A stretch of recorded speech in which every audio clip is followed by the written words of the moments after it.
website right now and download my free course on alternate picking mastery. It contains 5 essential exercises that will take you to alternate picking mastery faster than you can imagine. And then I've included my method of how to lay out a practice plan in just 1 to 2 minutes that will absolutely boost your results like nothing you ever tried before. So go download it right now. It's free.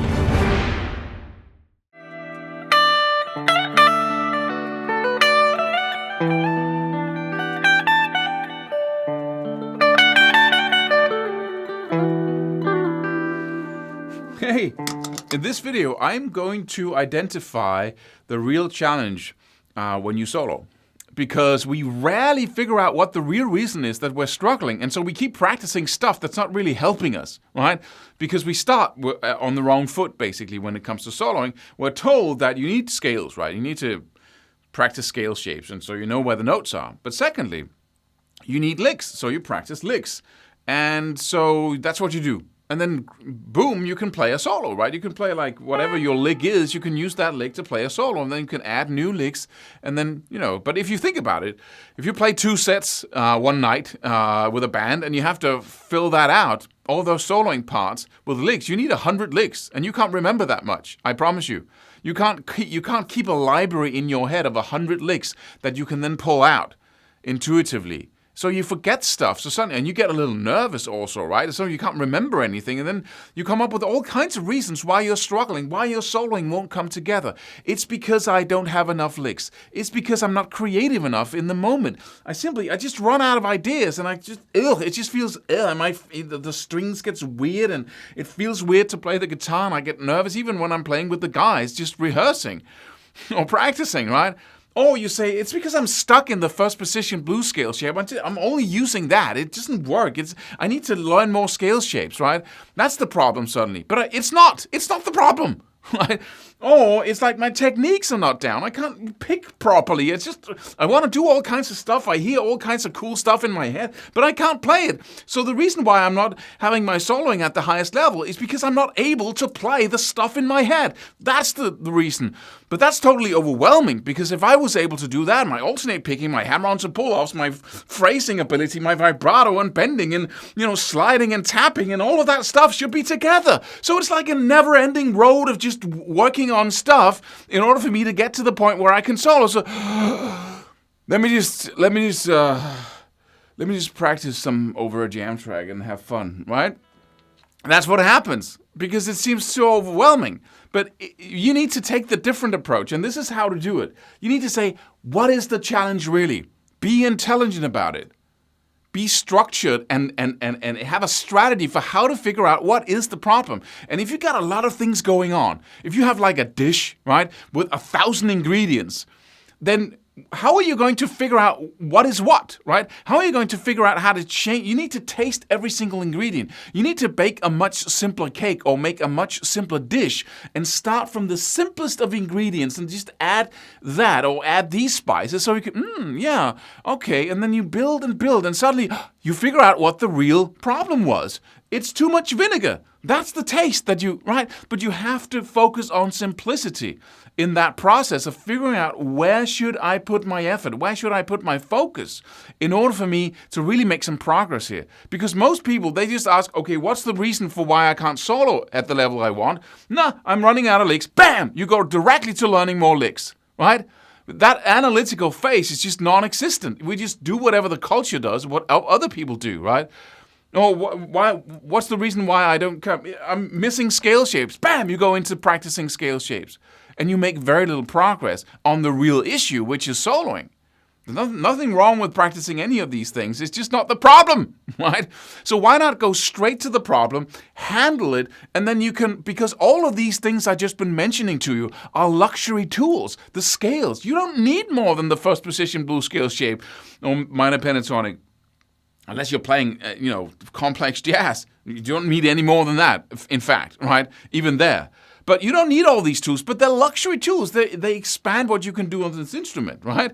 But so what? How do you do that? How do you make the analysis? And you do that with everything. You boil it down to saying, okay, what if I had a guitar with only one string? That rules. Could somebody play a really cool solo on one string?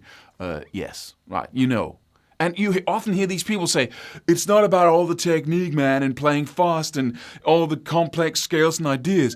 You should be able to, move people with only a couple of notes and a couple of bends.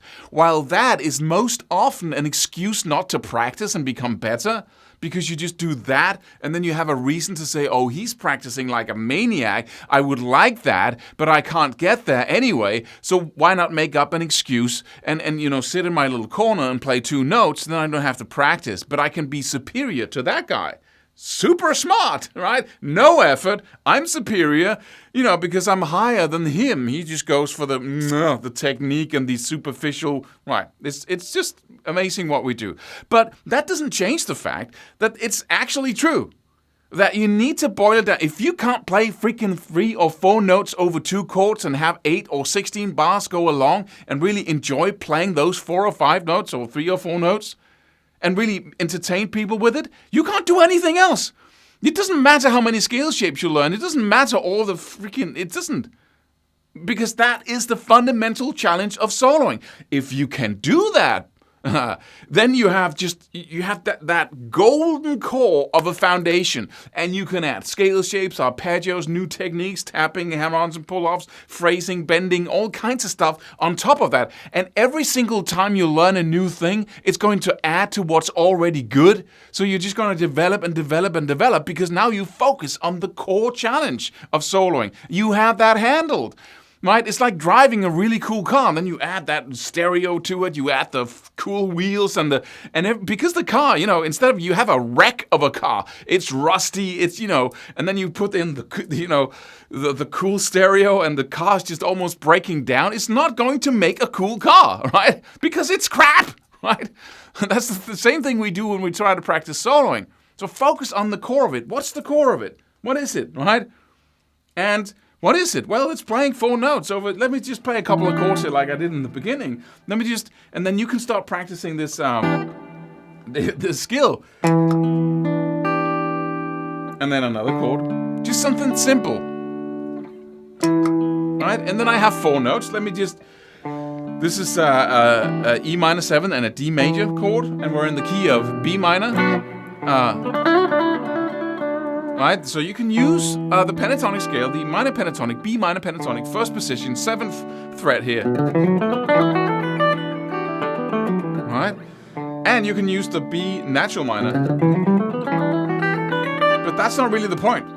I'm just gonna take these 4 notes, the 7th fret on the G string, the 9th fret on the G string, the 11th fret, and the 12th fret.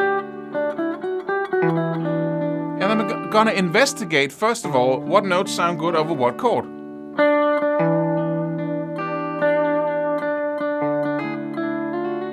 And every time it doesn't sound like I wanted to, I'm just moving to another note, right? Just up or down, doesn't matter.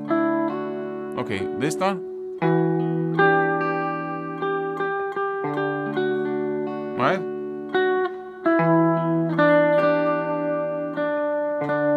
Sounds good, right? That's it. So you start there, and then you simply do whatever you can to build little licks. You might have a lick already, like, right? And then you learn to play that at the highest level until it just sounds like wow, right? Pinch harmonics, vibrato, you just meditate with that.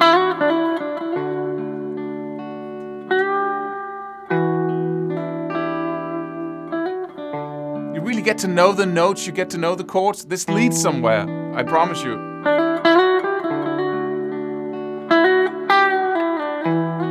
Just sliding.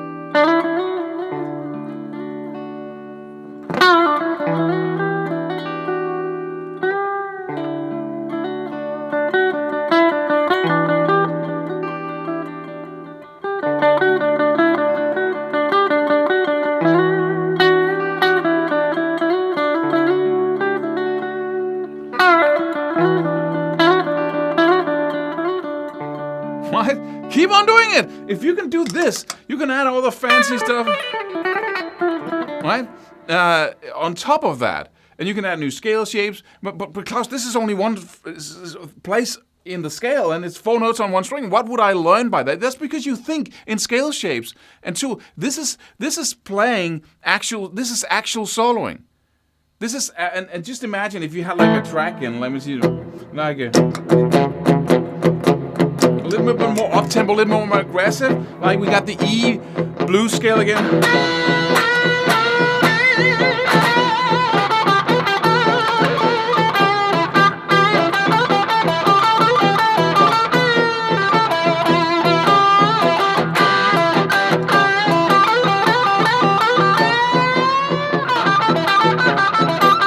That's 4 notes, for freak's sake, right? 4 notes. You need to be able to do this. This is your soloing challenge.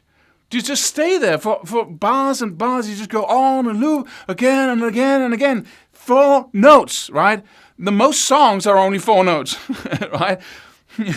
If you hear a blues song, for instance, you better leave a little girl alone. It's the same freaking notes all the time, right? If you can't do that, you can't solo, period. And then you can add all the stuff on top of that and everything is going to make sense. All right? So how do you practice this? Well, first of all, you take 2 chords like I just did, and then you start deciding what is the limited point on the neck that I'm going to practice this skill on. And it doesn't matter, use the first position minor pentatonic. If you can do it with that, you can certainly add another shape and do the exact same thing with that. And you can add new techniques and so on. You got my point now, right? So you might say, okay, I have a rhythmical challenge because I stumble all the time. I can't find one. Don't know, and then you can start working on that. But now you have that simplicity. So instead of being all gone and, all kinds of stuff in different layers and scales and arpeggios and, right? You're down to the minimum, right? And now you can start challenging yourself and say, why can't I keep playing here? Do I need rhythm skills? Do I need to, is it phrasing skills? Does my notes just sound dull and boring, right? And then now you have the clarity, because if you can't do this, you can't do the complex thing, right? So you take a couple of chords, you start playing, and then you work and you don't stop. You relentlessly hammer away at those 4 notes until you can do it. And you that's your whole focus, right? And I should say, we have a program that is designed, that is tailor-made for that challenge right now, which takes an approach of having loopable little licks that you train yourself to mold after a specific system following the divisions of the jam track in the background. It works like absolute magic, so you must go check that out. And there's all kinds of bonuses and really cool stuff to it. But for now, you can find a link below this video and click it and go and check it out. And I urge you to do it.